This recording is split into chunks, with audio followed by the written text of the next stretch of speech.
ఏం నేర్చుకున్నాము? పరిశుద్ధాత్మ స్వరం వినడానికి సిద్ధపడండి అంటే నేర్చుకున్నాం. పరిశుద్ధాత్మ స్వరం వినడానికి ఎలా సిద్ధపడాలి? పరిశుద్ధంగా ఉండాలని నేర్చుకున్నాం. మరి అదంతా వేస్ట్ అయిపోయిందా? పరిశుద్ధంగా ఉన్నారా? ఆత్మ శరీరం పరిశుద్ధంగా ఉండాలని దేవుడు నేర్పించారు. అలా పరిశుద్ధంగా ఉంటేనే దేవుని స్వరము మనం వినగలం, లేకపోతే వినలేదు. వింటే మంచిదే, వినకపోతే మంచిదా? మరి పరిశుద్ధంగా ఉంటారా? ఆత్మ శరీరం రెండు పరిశుద్ధంగా ఉండాలని 2 కొరింథీయులకు రాసిన పత్రిక 7వ అధ్యాయం 10వ వచనంలో మనం నేర్చుకున్నాం. క్లియర్గా ఆ రోజు అన్నీ కూడా నేర్చుకున్నాం కదా బుధవారం. అప్పుడు దేవుని స్వరం వింటామంట, ఆ నేర్చుకుని అలా పాటించాలి కదా. ఇప్పుడు దేవుని స్వరం వినడానికి మోషేని ఒక నాయకుడిగా దేవుని ప్రజలని, ఇశ్రాయేలు ప్రజల కోసం పరిశుద్ధపరచమని దేవుడు చెప్పారు. అలాగే సేవకురాలుగా మిమ్మల్ని పరిశుద్ధపరచమని దేవుడు మిమ్మల్ని ఇచ్చారు. నాకు మీకు నన్ను ఇచ్చారు. కాబట్టి ఈ డ్యూటీ చేస్తే దేవుని స్వరము చేయగలరు. అలా వింటే దేవుని స్వరం వినగలరు. దేవుని స్వరము విన్నాక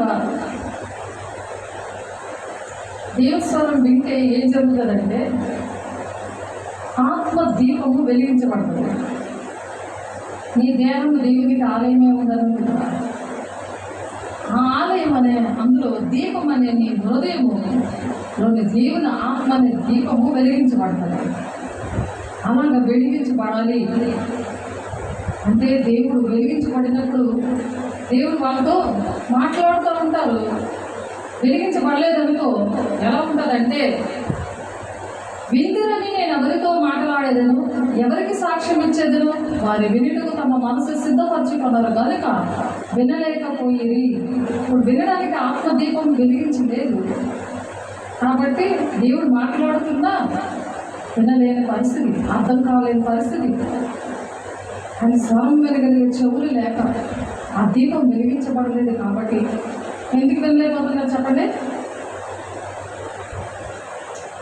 ఎందుకు వినలేకపోతున్నారు? కారణం ఏంటి? ఆత్మదీపం వెలిగించబడలేదు. అందుకు ఇర్మియా గ్రంథము 6వ అధ్యాయంలో ఇర్మియా భక్తుడు, ఇర్మియా ప్రవక్త గారు మాట్లాడుతున్నారు. 6వ అధ్యాయము 10వ వచనంలో మాట్లాడుతున్నారు. దేవుడు ఆయనతో మాట్లాడుతున్నారు. ఆయన లోపలుండి ఆయన దీపం వెలిగించబడింది కాబట్టి ఒక ప్రవచనంగా మాట్లాడుతున్నారు. విందురని నేను ఎవరితో మాట్లాడేదని అంటున్నాడు దేవుడు. ఆయనతో చెప్తున్నాడు. ఇప్పుడు స్వరం వినగలగా వాళ్ళతో చెప్తారా? ఆయన స్వరం వినలేని వాళ్ళతో చెప్పినా సరే వినలేకపోతే ఎలా ఉంటుంది పరిస్థితి? దేవుడికి ఎలా ఉంటుంది అంటే, విందురని నేను ఎవరితో మాట్లాడేదని అంటున్నాడు దేవుడు. నేను ఎవరితో మాట్లాడాలి? వాళ్ళ దేవుడి స్వరం వినడానికి ఈ దీపం వెలిగించలేదు. నేను ఎలా మాట్లాడాలి? అని వినట్లేదు. విందురని నేను ఎవరితో మాట్లాడేదను, ఎవరికి సాక్ష్యం ఇచ్చేదను, వారు వినుటకు తమ మనసు సిద్ధపరచుకున్నారు కనుక వినలేకపోయింది. పరిశుద్ధత లేదే దేవుడిని చూడలేదు అని వాక్యం అంటారు. దేవుడు మాట్లాడుతున్నా సరే స్వరం వినపడదు. అది వినకపోతే మంచిదా? తీసుకెళ్ళా మంచిదా? దేవుని స్వరం వినపడట్లేదు. దేవుని మాట వినకపోతే, పరిశుద్ధత అనేది దేవుని మాట అనేది వినకపోతే ఆ దీపం వెలిగించబడదు. వినలేకపోతున్నారట. వారి వినుటకు తమ మనసు సిద్ధపరచుకున్నారు కనుక వినలేకపోయి. ఆ మనసులోని ఏమున్నాయి? గచ్చపొదలు, ముళ్ళ పొదలు, ఐహిక విచారాలు ఇవన్నీ ఉన్నాయి. అది సేఫ్టీ పడిస్తే, అది మెత్తగా ఉంటే అప్పుడు వినగలరు. ఆ దేవుని మాటలు, వాక్యం అనే మాటలు విత్తబడతాయి, అవి గుర్తుంటాయి. లేకపోతే మర్చిపోతారు. బుధవారం వాక్యం మర్చిపోతారు. ఏ తీర్మానం చేసుకున్నామో వాక్యం విన్న తర్వాత కొన్ని తీర్మానాలు చేసుకున్నారు, అవి మర్చిపోయారు, అది పాటించలేకపోయారు. అది క్షమించమని దేవుడిని అడగాలి. అప్పుడు దీపాన్ని వెలిగిస్తారు. దీపం వెలగాలంటే ఆ పని చేయాలి. అంతే. ఇంకా వినలేకపోతున్నానయ్యా ఏం చేయాలంట? ఇంకా క్వశ్చన్లు ఏమి వెయ్యక్కర్లేదు. క్షమించమని అడగడమే. వాక్యంతో దేవుడు మాట్లాడుతున్నారు. ఆ పని చేయలేదు అనుకో, క్షమించమని అడిగి దేవుని దగ్గర అడిగితే 2 చేతులు ఎత్తి దేవుని దగ్గర ప్రమాణం చేసి చెప్పాలి. దేవా నన్ను క్షమించు, నేను ఆ ప్రమాణాలు కానీ నీకు ఇచ్చిన మాట కానీ నేను తప్పిపోయాను అని అంటే దేవుడు ఆ దీపాన్ని వెలిగిస్తాడట. అందుకే దేవుడు బాధపడి ఇర్మియా గారి ద్వారా దేవుడు మాట్లాడుతున్నాడు. విందులని నేను ఎవరితో మాట్లాడేదను, ఎవరికి సాక్ష్యం ఎత్తునో వారు వినుటకు తమ మనసు సిద్ధపరచుకున్నారు కనుక వినలేకపోయేది. ఇదిగో వారు యెహోవా వాక్యమందు సంతోషము లేని వారే దాన్ని తృణీకరింతురు. సంతోషం లేదు, అందుకనే తృణీకరిస్తున్నారు. తృణీకరించిన వాళ్ళు మాట వినరు, దాని ప్రకారం నడవలేరు, దీవెనలు పొందుకోలేరు. ఎందుకు దీవెనలు రావట్లేదు? వినట్లేదు అన్నమాట. దేవుడినే తృణీకరించేస్తే మరి ఎవరు రక్షిస్తారు? ఎవరిని కాపాడుతారు? ఎవరిని దీవిస్తారు? కాబట్టి ఇర్మియా 29:13 ఇంకొక మాట ఉంటుంది. ఇర్మియా 9:13 9వ అధ్యాయం ఇర్మియా గ్రంథము మీకోసం చదువుతున్నాను, జాగ్రత్తగా వినండి. దేవుని దగ్గర వెంటనే విశ్వసించినప్పుడు 29వ వచనంలో అలా విశ్వసించిన వెంటనే దేవుడు కార్యం చేస్తారు. అక్కడ ఫ్రాక్షన్ ఆఫ్ సెకండ్స్లో, అంటే కన్నుల యొక్క పాటలో దేవుడు మీరు హృదయంలో విశ్వసించి అది ఒప్పుకున్నారనుకో, రోమా 10:10 ప్రకారం వెంటనే విడుదల ఇచ్చేస్తాడు. అలా వినడమే కాదు, వెంటనే ఆ వాక్యము నీతో మాట్లాడుతుంది. దేవుడు నీతో మాట్లాడుతున్నాడు. వాక్యమే దేవుడే ఉన్నాడు కదా, మన వాక్యం మీద దేవుడు నీతో సూటిగా మాట్లాడుతున్నప్పుడు వెంటనే రెస్పాండ్ అయ్యి వెంటనే దేవా క్షమించయ్యా, నేను ఎలా ఉంటానయ్యా, నీ ప్రణాళిక చొప్పున నడుస్తానయ్యా అంటే అప్పుడు ప్రతి సమస్య నుండి విడిపించడానికి, ప్రతి వేద నుండి దుఃఖం నుండి విడిపించి ఆశీర్వదించడానికి, సాతాను వచ్చి టచ్ చేయకుండా కాపాడడానికి, నిన్ను పరిశుద్ధం గురించి అనేక మందికి దీవెనకరంగా ఆశీర్వాదకరంగా ఉంచడానికి, తండ్రి చేత నెరవేర్చడానికి, దేవుడి పనిలో వాడుకోవడానికి దేవుడు ఆశపడి దేవుడి మాట చెప్తున్నారు. మీరు నన్ను వెతికిన ఎడల పూర్ణ మనసుతో నన్ను గూర్చి విచారణ చేసిన ఎడల మీరు నన్ను కనుగొందురు. దేవుడిని కనుగోవాలని ఒక ఆశ ఉన్నారు. అలా ఎలాగంటే మీరు నన్ను వెతికిన ఎడల పూర్ణ మనసుతో వెతకాలి, పూర్ణ మనసుతో.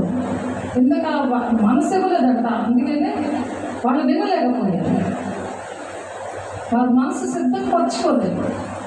ఇప్పుడు పరిశుద్ధాత్మ స్వరం వినాలంటే ఏం చేయాలి?